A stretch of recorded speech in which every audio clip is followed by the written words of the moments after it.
презентовали разные блюда народов. Теперь уже идет презентация национальных костюмов и идет концертная программа. В программе есть выставка кукол в национальных одеяниях.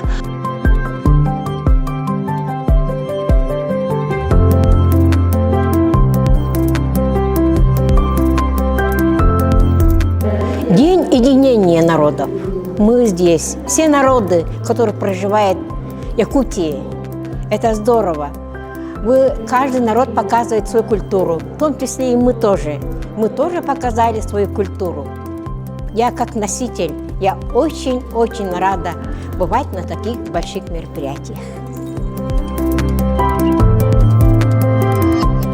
Я хочу в этот день пожелать всем народам великой России, пожелать сплочения, единения и помощи друг друга.